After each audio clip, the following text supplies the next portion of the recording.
Good morning, YouTubers, and welcome to my channel.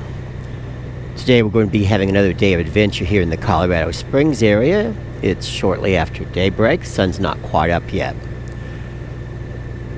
Let's start out with today's Bible verse. Today's verse is out of 1 Timothy chapter 2, verse 5 and 6. For there is one God and one mediator also between God and men, the man Christ Jesus, who gave himself as a ransom for all. Okay, we're going to be heading out to the Garden of the Gods this morning. I'll talk with you some more as I get closer to it. See you in a little bit. Okay, here we are, just outside the entrance to the Garden of the Gods Visitor and Nature Center. I'm sorry, but I had problems with my audio here, so you're stuck with this voiceover. The Visitor Center isn't open yet, so we won't be going inside. The Visitors and Nature Center is an excellent place to start your visit to the Garden of the Gods. It offers a wealth of resources from maps and brochures to interactive exhibits and knowledgeable staff who can provide additional insights into the park's history, geology, flora, and fauna. Inside the Visitor Center, you'll find a state-of-the-art theater where you can watch a 360-degree film titled, How Did Those Red Rocks Get There? It's a fascinating short film that provides a great overview of the geological forces that shaped the park. The Visitor Center also has a beautiful terrace that offers stunning views of the rock formations with Pikes Peak in the background. The Visitor Center also contains a gift shop and a small cafe. Around 2 million visitors come to Garden of the Gods each year. It's one of Colorado's most visited attractions. It draws people from all over the world, from those looking for a serene escape to adventurers eager to scale its towering rocks. The history of Garden of the Gods dates back to the 1800s, when the land was first discovered by European settlers. Before that, this area was known and cherished by Native American tribes who considered it a sacred space. They referred to it as Red Rock Corral. You can easily see why with the towering red sandstone formations.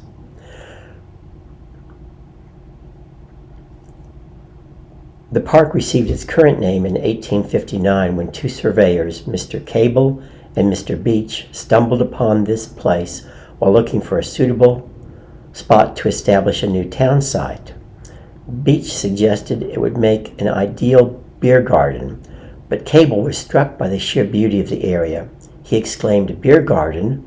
Why, it's a fit place for the gods to assemble. We will call it the Garden of the Gods." The name stuck, and ever since it has been a place where people come to marvel at the wonders of nature.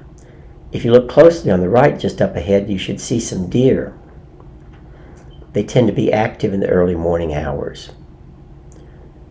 We came at a time to see the sun rising on the rock formations up ahead.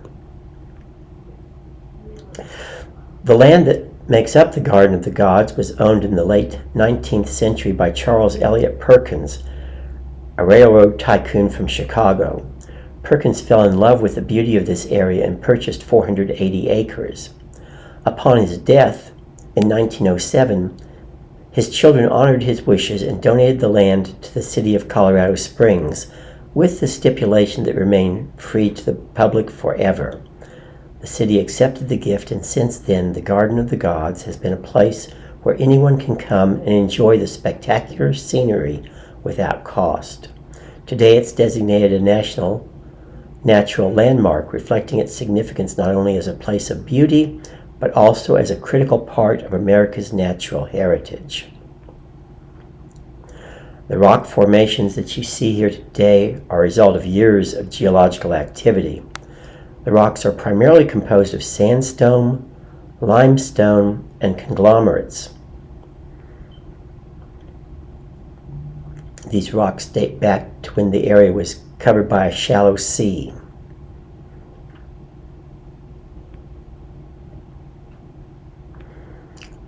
The striking red color of many of these formations comes from iron oxide or rust, which was deposited when the rocks were still at the bottom of an ancient sea. Other minerals have created hues of pink, white, and even green. The formations have been shaped by years of wind and water erosion, giving us the spectacular shapes that inspire the imaginations. The Scenic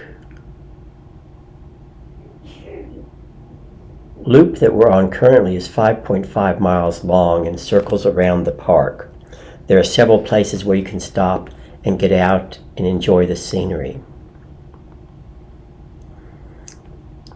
There are over 15 miles of hiking trails within the park. These range from easy paved paths suitable for strollers and wheelchairs to more challenging routes which offer fantastic views of Pikes Peak throughout a natural rock formation window. All right, from here on I'll be silent and allow you to just enjoy the scenery. Thanks for riding along with me today. Hope you enjoy it.